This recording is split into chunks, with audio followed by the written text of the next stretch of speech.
Good morning, ARMR Insiders. Take a good look at that chart. We're going to talk big picture stock market macro in a second. We're going to go over the direction of the stock market and what happens normally when we go back and look over history. What happens when the stock market makes an all-time new high? We're going to talk about that in a minute. We're going to talk about top stocks to watch, ARMR power play names that are beginning to come out, and which ones might find their way into our portfolio or already have. And then I'm going to highlight for you what ended up being, for me, the largest ARMR carry trade profit since inception on Friday. And I'm going to go over with you why, because you're going to say to me, well, there's some other days we were up huge. It's true. So it's a question of when do you book the profits? How fast do you take capital off the table? How do you use your stops? So I'm going to discuss that with you. Everyone has to find their own comfort level with the strategy. And that's true about everything. So I'm going to share with you what I'm doing, the tweaks that I'm making so that I can capture as much of that explosive move Friday as possible in the ARMR carry portfolio, and then get it off the table and go to sleep on a pillow full of U.S. Treasury bills. Makes it easy to go through the weekend. Don't care what's going on around the world. Come back at it again today and see if we can have another carry trade that was as large as Friday. So let's go over all those topics. As always, remember, when you tune into this video, when you share this time with me, you're the portfolio manager on the desk. You got to take the information, figure out how it works for your strategy, and be the smart money. At the end of the day, you've got to take responsibility for the success you're having. Okay? So let's dive in and look at this chart pattern again. S&P 500 average performance the year following a new high. Look at that uptrend. Average performance after making a new high. We're right here. That little red line is us right now. So on the one hand, you could say, usually you make a new high and then you come down and consolidate for a bit, about 21 days on average, before exploding higher again. Now, I chose this chart to share with you this morning because the market went through really a bit of a landmine on Friday. Actually, all week last week. There were a couple of major situations last week. The Fed meeting that was a little less than the market wanted. Non-farm payroll number that was a huge number. Hey, caveat or reminder, every single year, the January number, right? So that February, the first Friday in February, you get a ridiculous non-farm payroll number that's big almost every single year, and then it gets revised lower over the next couple of months. So keep your eye out for that. That may be one reason why the market's skyrocketing anyway. Nobody cares about that non-farm payroll number. Or you could look at it a different way. The Fed came out and was definitely more hawkish. Market didn't like that. Market didn't like it because it's afraid of a hard landing. Get a huge non-farm payroll number. That looks like a soft landing. No matter how you want to slice the data, all we do on this desk is read and react. And what I wanted to share with you this morning was that chart of what typically happens when the market makes an all-time new high. It ends up being a big year. Now go ahead. I get it. You can insert that hackneyed phrase, past performance is not indicative of future, blah, blah, blah. You guys figure that one out. And it's true. It's true. This is not a prediction right now on the desk. I'm not telling you we have to have a huge year. What I am telling you is that the goalposts we're tapping is, statistically speaking, 2024 is going to be a big year. So what does that mean for how we run money? The way that translates for me is that trading around the core is going to be very profitable.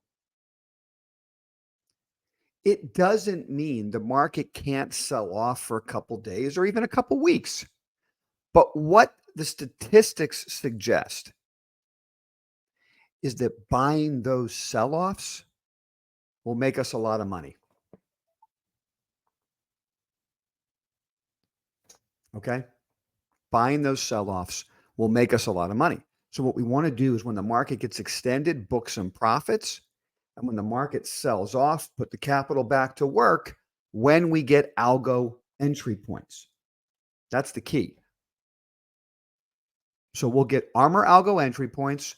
We'll book some profits at the top of channels. We'll look to rotate it back in at the bottom of the channel and support for the next leg higher, which should be how the market behaves. We use stops. So if we follow that process and get stopped out, we know something's wrong. Okay? The historical average isn't going to happen. And we'll react to that. That's okay. But I just wanted to share with you that chart. It's so incredibly strong, and it's like a graphical representation of the term, the trend is your friend. It will take an immovable object to stop this irresistible force of a mechanical bull market.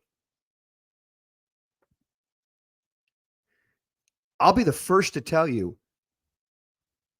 fundamentally, I'm shocked the market is ripping like this. Luckily, I don't run money based on guessing what the market should do next because of geopolitical events. All I do is put capital to work when the risk monitor goes green. That happened November 2nd. So we put capital to work. This is a stealth mechanical bull market. I call it stealth because what we're seeing now is as strong as what we saw March of 2020, March of 2009, but that was understandable. That wasn't stealth. That was the Fed saying, we're buying everything in sight and we're adding massive amount of liquidity to the market. This time around, the market's skyrocketing, but the Fed is keeping rates higher longer than people think. And the Fed is supposedly reducing its balance sheet. So fundamentally, on the face of it, there's no way the market should be skyrocketing like this. Stop guessing. Stop predicting. Stop listening to people on CNBC who haven't the slightest idea what they're talking about. Stop reading people on X. They're telling you the sky's falling. Oh my God, market can't keep going up because it's only the hateful eight that are carrying the market. Is that what you've been hearing recently, right? It's only the leadership. Guess what? That's what leaders do in a bull market. They lead. There will be a time when the leaders keep going up, but at a slower pace, and the rest of the market catches up. The leaders are the cavalry that are punching a hole in the other army, creating a breach, and then the horde will come running into it. Here's the best way to know if the horde starts running into it. Keep your eye right here. Okay, this is the equally weighted S&P. Equally weighted S&P has not made an all-time new high yet. It's in a high, tight wedge, pennant, whatever you want to call it, consolidation. We go back here, the highs are up here. This is what people are telling you right now. It's only the leadership. It's only the leadership. Yeah, the leaders go to new highs first, and then the rest of the market follows. So should the equally weighted S&P break out of this pattern to the upside, that's when I would expect ARMR power play investments to begin creating alpha. And so we've started to seed the portfolio with some of those names. Let's go over top stocks to watch, some of which we already own, some of which we may own this week. We'll see how the market behaves.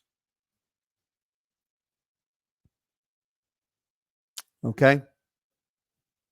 Top stocks to watch or own. These are power play names that are just coming out of bases. MongoDB looks incredible to me. Everything related to AI that supports AI looks incredible to me. Pure Storage. One's a database company. One's a storage company. Their business is exploding because of what's going on in AI. So you could go directly at AI and own something like NVIDIA, or you can go, which is up another 3% this morning. It's just incredible, really. Or you could go with something more oblique and do something like the database companies. How about Snow? That looks phenomenal as it breaks out. Okay. And then, of course, there's some of my other favorite names. I think Trade Desk at some point is going to break out of that double bottom right in here. So I'm trying to play some Trade Desk. I think IoT and Path are two of my favorite niche AI plays. Palantir. Palantir is an AI play, but it's got so many more things involved there. It's kind of a government contract play, so it's harder to figure out what's going to happen next on Palantir. We're going to get a look into what's going to happen next tonight when they announce earnings. Anybody's guess what's going to happen. Proceed at your own risk there. I have my eye on Coinbase. I definitely want to get back on that bus. We bought it down here. We booked profit up here. It's sold off now. This is perfect setup for us to buy this asset back. I got this green box right here. When it closes in that green box, I'll be long Coinbase again. If it doesn't, I won't.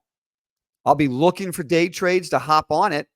So if it sets up this morning, I might get on it for a run. And if the day trade turns into a skyrocket, a Roman candle, then I'll hold it overnight and make it an investment. This is the year for PacBio. It's make or break for PacBio. Stock looks god awful. If that's a double bottom, though, and it comes out of that double bottom base, I'm going to be on it. All the bad news is in it. If it stays above that red line, I want to own it. Okay? And I want to own it down here, not up here. I'm not paying 10, 11 for it. It comes out of that structure, and I'm going to own it. Okay? So there's a couple of ideas for your watch list. Do your own research as always, and keep your eye on the equally weighted S&P and the equally weighted NASDAQ 100, by the NASDAQ 100, by the way. Okay? The equally weighted. If the equally weights make, actually, new highs are up here. So we're going to want to get on our power plays before they make new highs. You can see the equally weighted NASDAQ is already breaking out. So now what we're waiting for is the equally weighted S&P. Keep your eye on that today. Okay. I want to wrap up our discussion this morning, if you'll allow me to, with an example again from the ARMR Carry Trading Carry Trading Playbook. Okay, so this is the ARMR Carry Trading Playbook. You can print this up, make your own playbook if you want. This is a classic play out of the playbook. We had an enormous day on Friday. For me, it was the largest day since we've been trading this together we started this last June. For those uninitiated, the ARMR Carry trade is a simple portfolio. It holds treasury bills all the time. We locked in 5.5% out till April. When we get to April, we'll roll them again. Brokerage firms give you a 100% release on those treasury bills for day trading at no cost. So I can go put that capital to work in the S&P advantageously, extract whatever alpha I can, and by the end of the day, I'm holding cash again, or treasury bills, right? So we're borrowing, trading, giving the capital back what we borrowed, and we get to keep the upside. I consider this an incredibly conservative way to run money because every single night I'm carrying only treasury bills. But we do use triple the S&P. So what we're looking for is to surgically strike on particular days where we can capture alpha and then get out of Dodge. Okay. I wanted to share Friday's trade with you. Some of you trading with me have been questioning whether or not we should trade the morning setup. There's two setups in the ARMR Day Trading Playbook, the morning and then somewhere in the afternoon. I'm always going to trade the morning setup because of what happened Friday. The reward is worth the risk. We can use our stop strategy. It's fairly tight. The risk to the stop is tight. I'm going to show you the picture of what happened on Friday. You're looking at a 3-minute bar chart. The red bars are up. The blue bars are up. The red bars are down. The black dots are the volume weighted average price, the ARMR VWAP. Okay. The lines above the ARMR VWAP, 1, 2, and 3 standard deviations. Then you have the opening range, high and low and middle right in here. The green lines up are Fibonacci extensions above the opening range high. The red lines down, Fibonacci extensions below the opening low. Okay.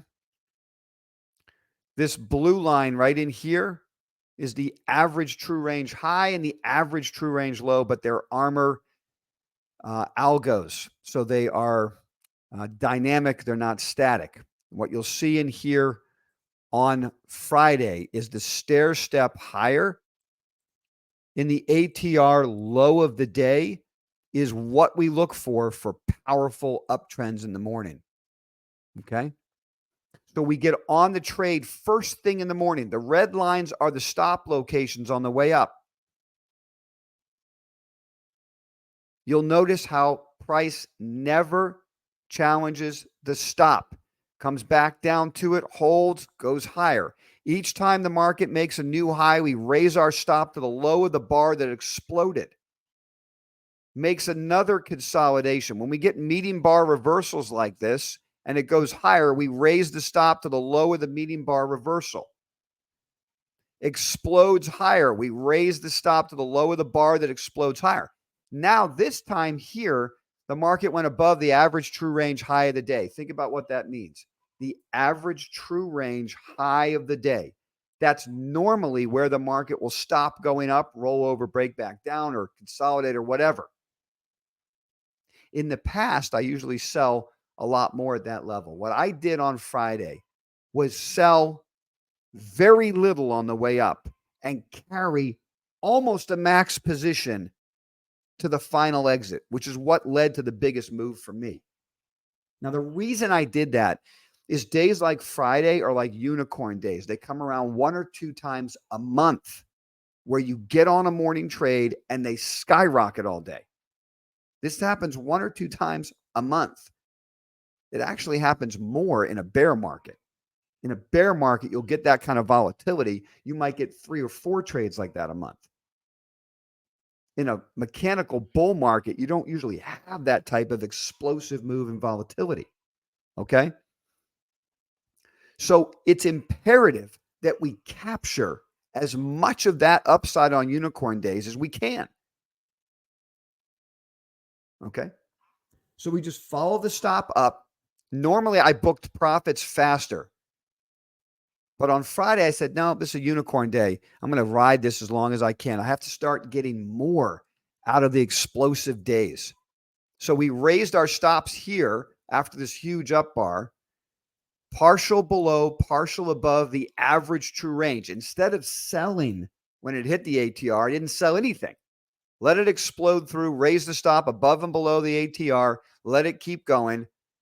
Market exploded higher here. We raised the stop again. And when it came down through here, we had a stop order in. Then it just hit it. We were out before it cratered. We were out right up in this yellow box. So it's true that I sold some on the way up, right? I have a huge position. I put a position on that gives me 300% exposure to the market. So as it skyrockets, I definitely sell some at key locations, but I'm selling less on days like yesterday, so I can capture the most of the game that I can. And then the final stop takes us out. We're done for the day. The market went higher. Give a nod to Steven, who put the trade back on and captured a little bit more. That was an enormous up day. All right, so we'll try to get on another carry trade again, today and every day. Morning trade shows up, put the trade on, tight stop. Get stopped out. You're done for the morning. You wait for the afternoon setup. Okay. I will be looking at adding a few more Armor Power Play names over this week using day trading tools. If we can get on them and they pop, I'll hold them overnight. But we are more or less 100% invested right now. So we're just going to manage our success, raise our stops. If the market chooses to have a setback, we'll raise cash pretty quick, look to buy the next weakness. But at the end of the day, I'm going to leave you with a view of this chart. Okay? Because while everyone's telling you the market has to go down, I'm telling you that statistically speaking, it doesn't. And what we like to do on our trading desk is always get on the right side of probabilities and statistics. Use stops, protect yourself, but get on the right side of probability and statistics over and over again when reward is worth the risk. And that's how we build alpha and we build net worth and we have success together. I wish you all a wonderful trading session. I can't wait to work with ARMR Insiders. We'll get that started at 9:30, the live trading desk all day. Everybody out there, remember, at the end of the day, whatever I say, whatever you hear somewhere else, doesn't make a difference. You got to take it, think about it, look at your strategy, and be the smart money. Have a great trading session.